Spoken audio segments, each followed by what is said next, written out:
Okay, uh, another edition of Mike's Anything Goes. And this time, we're going to talk about my theory. What's going to happen with Karate Kid? I'm sorry, Cobra Kai. It's Karate Kid. Cobra Kai season 3. All right, now I just saw Cobra Kai season 2, and my general observation of this second season was not as good as the first. Um, Good though, but not as good. I think there was a lot of things going on, more so with the second season than the first season, because the first season dealt with pretty much the reignition of the rivalry between Johnny and Ralph Macchio's character. But and it was subplots with Miguel and Samantha and Robbie. But now we have John Kreese coming back, and he's kind of like the third wheel in this whole thing. And now that the season is over and the way that it ended, it left a lot of things unanswered, and I think a lot of teasers too. Also, I believe that there was some economic things behind some of this, what happened in the way season 2 ended. So, um, basically, the way it all ends, as you know, we've got Miguel in the hospital who possibly is fractured, has a fractured back, broken back, fractured spine, may die, may be crippled. All right. We have Ralph Macchio's wife telling him, enough with the karate. It's over. Okay. It's finished because Samantha got hurt. Miguel's in traction and everyone's really worse for wear. The way this ends, Robbie looks like a fugitive. He kicks, Miguel over the banister. Miguel breaks his back. And especially when Miguel was showing Robbie mercy. So that's like an assault at that point, it looks like to me. So Robbie's a fugitive, he disappears. Okay. So not really such great endings. And then the other teaser when Johnny throws his phone into the sand and Allie Mills Schwerber, or whatever her name, you see her, I accept your friend request. And everyone's like positing on that. Oh, she's gonna come back, well, and that's a possibility, but maybe that just might be a tease also. All right. So the other interesting thing too, what I thought was interesting was, Kreese retakes Cobra Kai. I also thought that was interesting because, here he is in the background doing things that, like no one sees on screen. So it really comes as a surprise at the end of season 2 when basically he's got all of these converts from Johnny's Cobra Kai dojo now working out with a furious venom of no mercy. And when Kreese says to Johnny, you made a mistake, whatever, you let your people down in the most, important hour. Johnny to me is like he's trying to turn good and trying to do the right thing, but he always gets like thrown back into being who he is. It's kind of like that fable of the scorpion and the toad, and the scorpion asks the toad to like, can you give me a ride, lift across the river? And the toad's like, I don't trust you because you'll sting me. And the scorpion's like, well, if I sting you, I'll die too. So midway through their journey across the pond, the scorpion stings the frog, and the frog's like, why'd you do that? Now we're both gonna drown. And the scorpion's like, yeah, but that's my nature. And I think some people are saying, well, Johnny and Ralph Macchio are going to join forces and take on Kreese. I don't know. I don't know. It's very possible that Johnny's going to come to the realization now that his son is a fugitive, that maybe him and Kreese will join sides because it's like because like Kreese says to Johnny after he takes over the dojo, it's like you'll thank me for this. I just don't see Johnny and Ralph Macchio becoming buddies. There's just, I think that even 34 years later, um, Johnny's still mad about that kick in the face. And you saw that in episode 9 when, they're at the Mexican restaurant and like, oh, you made a lot of money off that illegal kick. I mean, I just eats away at this guy. Also, from a financial standpoint, I do believe Johnny's got to ally himself with someone because he's got no money. Like he basically took the check that his stepfather Sid gave him from season 1 to build the dojo. Now he's got no dojo. I don't know what source of income he has. He got fired from the handyman job. So Johnny's got no money, and he, I really positive that maybe Robbie and Johnny will form their own dojo, but they got no money to do it. And with Robbie becoming a fugitive, and the way Robbie attacked Miguel when Miguel showed him mercy, makes it sound like the apple doesn't fall far from the tree. And maybe this is a way of Robbie and Johnny to bond, and then complete that manifestation when they join up at Kreese's dojo. So I don't count anything out yet with that. Um, you know, uh, what I also thought was very interesting was, the way Hawk said it. Hawk, confronts Johnny, says Miguel got hurt because he showed Robbie mercy, and if he hadn't done that, that wouldn't have happened. So obviously, that's another dig at Robbie, Johnny training philosophy, and letting him down.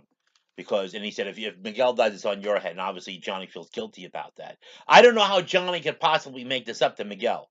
Now, the interesting thing is, uh, like I said, it is possible that, like I said, that Johnny, because of realizing, hey, I try to turn good, and it goes because I think Johnny says to Kreese, or what's that was a mistake when he talks about the dojo, and maybe he was saying, yeah, maybe it was a mistake to not to go away from the Cobra Hive, strike hard, strike fast, no mercy. Maybe I did make a mistake.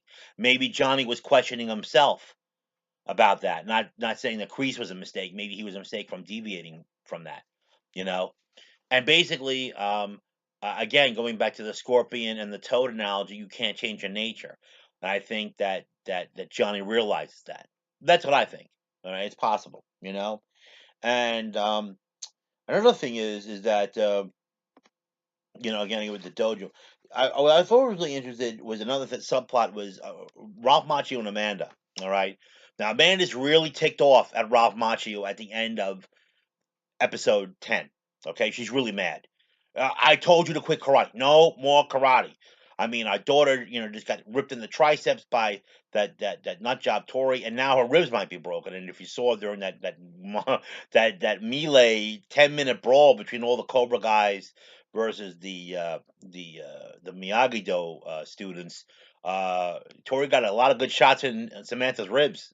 So it's possible one of them's cracked or broken. I wouldn't be surprised if it wasn't. But if the Ali Schwerber character comes back, maybe everyone's thinking, oh, she's gonna go with Johnny, but maybe not. Maybe not. Maybe Ralph Macchio and Amanda's relationship is on the break. I mean, look, and I don't like this Amanda character. I can't stand her. I really, that's my own personal. I don't like her, especially like she's got a big mouth.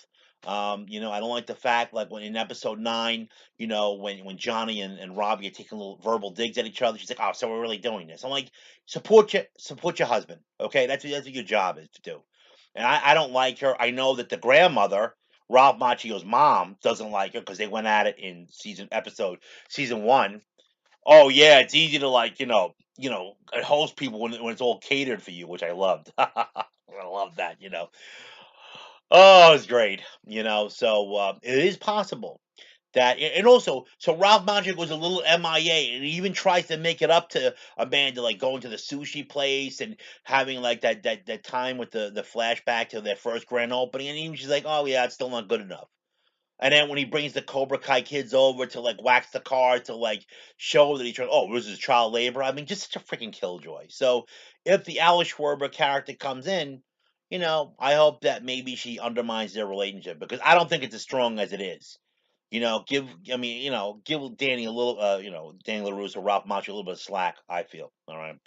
So that's a big possibility. That their relationship, no one's talking about that, could be in trouble, and maybe the Ali Schwarber character might, if she does come back, might undermine that. So I really believe that that's a big deal. And basically the way she's Amanda's basically blaming Ralph Macchio for the injuries that Samantha suffered at the hands of Tori, saying it's your rivalry that started all this. Well, maybe, you know what I mean.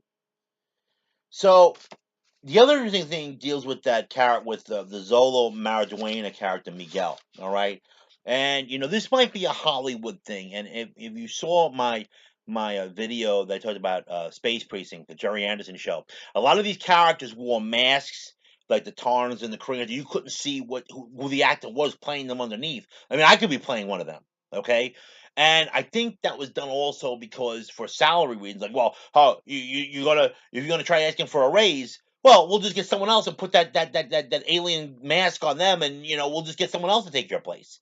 Someone that looks at as tall as you are, because I think even the voices were dubbed. And I think here this might be a Hollywood plot to like keep Zola Maladueno, that gentleman, like under wraps a little bit. Like, okay, don't start getting a big head. Don't try to ask for too much money, because I don't know what contractual relationship this young man has with with his producers or what have you. But they may be saying, hey, look, you ask for too much, we'll just kill you off, or we'll just leave you a cripple. Or what we might do is, like, maybe we'll just show you in some of the episodes. Because if Miguel's like crushed like that, I can't see him coming back unless it's something like, and it took in 1973, it took an hour and a half, a 90-minute pilot movie for Steve Austin, the $6 million man, to get crushed in the vertical lift and become a bionic person by the end of the pilot episode. So I don't see it happening to Miguel. Unless they try to do it like somehow Miguel's miraculously cured in that episode, and they do 6 months of rehab with him, because obviously the kid's going to need rehab if he comes out. So this might be a way to keep him in check.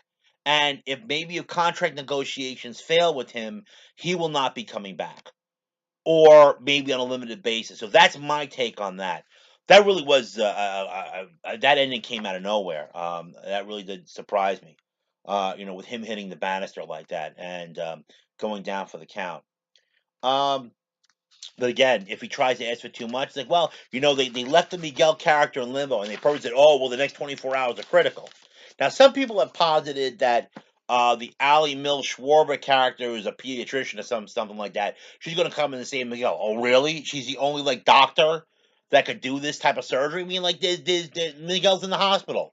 There's trained physicians there. But that's a nice fairy tale thing. And remember, things aren't really going that well here.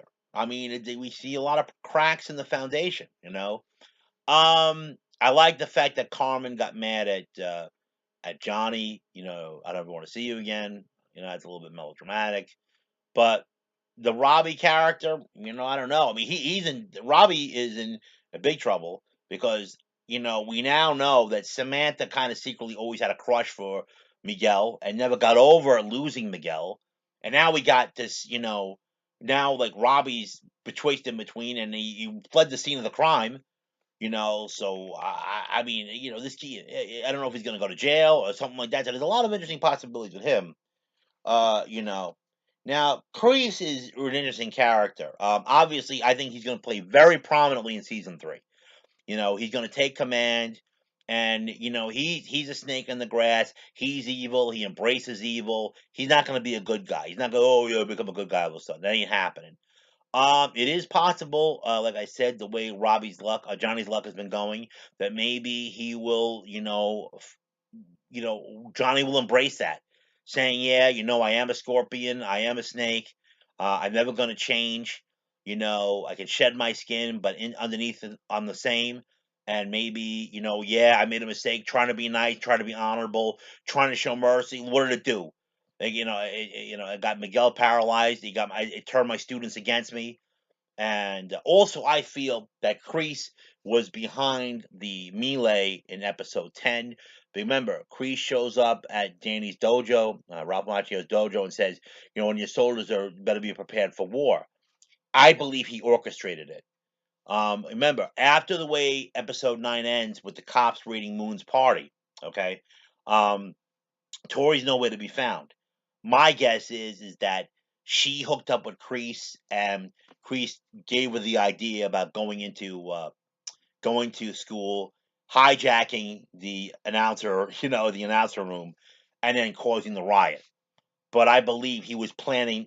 They planted the seeds in them to do that. All right. What's also to me supports that. Notice how, quite interestingly, Stingray is there that day to get a job interview on a job and to become security. And of course, if you notice when he starts breaking up the fights, I think Hawk gives him a high five, because he's helping the Cobra Kai, his Cobra Kai mates out by like taking out the Miyagi Dos when they have the advantage or what have you.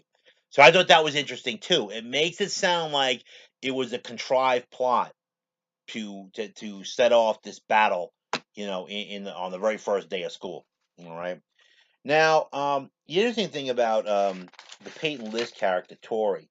Now, I remember seeing somewhere that some people posited that she was Allie Mills' daughter or stepdaughter. I don't buy that. I think that that was just again like a red herring, because there was a poster card or something that said Tori Mills Schwarber, or Tori Schwarber, whatever. But remember what Tori said to Miguel in the dojo about life being unfair. I think she said some anecdote about how like her mother got fired as a waitress because she was taking leftovers from the restaurant to give it to her and her brother to feed them, and they fired her because it was against company policy. Now, Allie Mills is a doctor, okay, so I don't see it. I mean, it's I think that unless Tori was totally making up a story that was totally false, I don't believe there's a connection between the two of them. And like, think about it. Why would Tori Mills, like, Tori whatever, run away from home? They did. I think they were throwing that, out there, like when she's a Tory with a Y, kind of like back to the flashback to the Karate Kid one movie, Alley with an I. I think they were just doing that as a homage to the Karate Kid. I don't really think that there's a connection between her and the Alley Mills character. I think they just threw that out there. Um, so that's how I feel about that. And so again, I think that again, and the other possibility, unless Tori's a runaway, but why would she run away from having two doctors as parents or a doctor as a parent? It doesn't make any sense. I don't get it. You know, I think that was again, that was a like I said, a red herring to have people positive about it. Okay, so as for the other characters, well, I don't know how much farther they're going to go with this Dimitri Hawk rivalry. Dimitri did get the better of Hawk, although it was kind of unrealistic considering Hawk, really had good skills, and Dimitri did a little bit of wax on, wax off, and happened to kick, Hawk into the display for the trophy display stand. Right, that's a good one. I'm kind of, I would like to see Aisha leave Cobra Kai and become friends with Samantha again. I believe that might be a possibility because you notice in the last episode of the Cobra Kai, Mark II, or the Priest Mark II Cobra Kai students, you see Aisha's not there. Tori's there, Hawk is there, the Big Red is there, but you see Aisha's not there, and maybe that might be enough for her to become back. Because Johnny's dojo's gone, so maybe Aisha will fall back in with Samantha, which might be nice. You know what I mean? Um, you know, I think Aisha played it out pretty well. She balanced her friendship with Sam and her loyalty to Cobra Kai pretty good. I thought that she did a pretty good job. But you notice that her screen time was significantly reduced, and she doesn't really even partake in the melee in the final episode. Like, I think she actually tries to break it up, and this one kid tries to stop her. She goes, "Oh, you want some of this?" And she attacks him, and then you don't see any more of her. You don't know what happens to her, and so she's effectively out of it at that point. Um, I think, I just see those are the main things, and I do believe that it's going to be some type of climactic rivalry, or showdown between Kreese and Ralph Macchio. Now, the interesting linchpin to that is Johnny gonna join up with Kreese, or is Johnny gonna join up with Ralph Macchio? Is Johnny gonna pretend to like ally himself with Ralph Macchio, but secretly be Kreese's like sleeper agent ally? I mean, it's like these plots from WWE, right? Oh, you pretend to be friends, but you're really secretly, like it's looking at the enemy's weaknesses. So I think it's going to be interesting. I really don't think they can go past another season. Maybe they can, but I can't really. We've pretty much exhausted this rivalry. I mean, and it's becoming anticlimactic. Like, We saw a little bit of a fight between Johnny and Ralph Macchio, at the end, and again, they're reliving their battle from 1984. But I really don't see it. I think obviously, with Kreese now in the driver's seat, he's not gonna like feel sorry for anyone. All right, he's badass, and he's gonna definitely be the nemesis.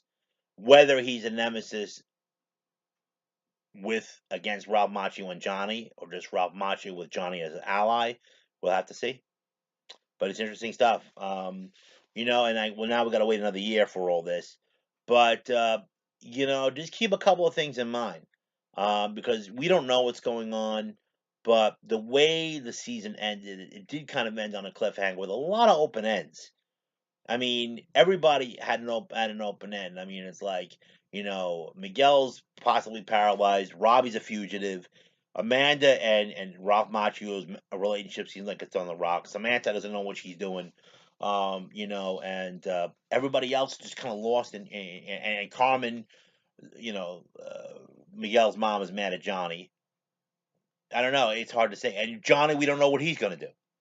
So it's really too many cliffhangers. Whereas season one ended on a really kind of a nice note with a foreshadowing, because season one ended with Cobra Kai winning the All Valley tournament and then Kreese showing up. This is like, well, you got a kid in the hospital, you got a fugitive, you got a possible like relationship, a long term relationship on the rocks. It's a lot to discuss. So we'll have to see. All right. So let me know what you think and leave a comment. Thank you.